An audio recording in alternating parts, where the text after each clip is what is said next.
I know that I was just talking to someone the other day about it's going to burst condo market. entirely. I mean, it's overpriced, of course, but I guess I don't know. I mean, we're seeing a decrease a bit now, but I don't anticipate it's going to burst entirely. I mean, it's overpriced, of course, but I guess because everything's increasing, like rent is higher, so it seems to coincide with everything in Toronto getting more expensive. I think it's going to burst, like for sure, because it cannot go like up and up like that, and it's coming down, but it's going to be taking some time.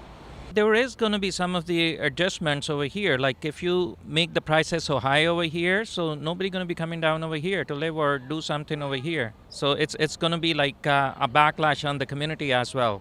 I don't think it's going to ever burst because it's an amazing city, draws a lot of people, there's no crime. I live in the US, I work in Toronto, and I commute every 2 weeks. Toronto is one of the best cities in the world to work, so I think it's going to continue to draw people. Again, there might be a slowdown, but I think in terms of a bubble bursting, I don't think it's going to happen. Nobody has a crystal ball. It's a very good question. I know why you're asking it, but essentially, high-end properties will continue to be relatively high-end.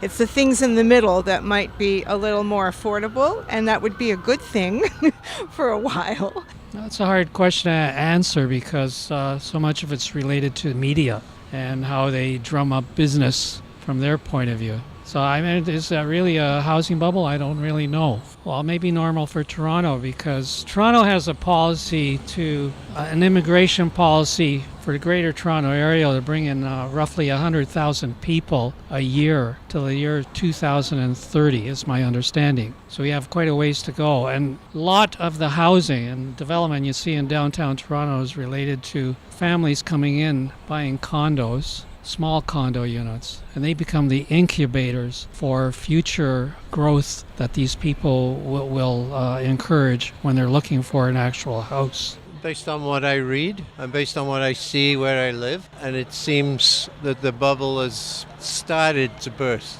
a little. That's what I'm told by real estate brokers, yeah. I'd be more concerned about the people that can't afford housing than people that can't afford to pay for an expensive home. I don't know, you hear different stories about it. I know that I was just talking to someone the other day about the condo market, and they said that if you go along the lakeshore, you'll see that they're all whited out, and they haven't even completed them. They just keep putting up the buildings and whiting them out, so they're not even finished inside. So obviously there's an issue happening there if they just keep building them, that no one's moving into them. I heard that actual fact the housing prices were coming down, but the condo prices were still going up. So they're evening out now, and it's still too expensive for the normal Joes to buy anything. They're just now evening out, so they're both the same. So that's what I heard. I don't know if that's true or not. I'm personally not seeing it, but I'm not in the market to buy. I'm in the market to rent, and that's affected as well. I don't see any decrease in rent prices as a result of the changes. No, I don't think the bubble will burst based on what happened because interest rates haven't gone up very much. They've only gone up a little bit. The government also introduced a tax on foreign home buyers, I believe.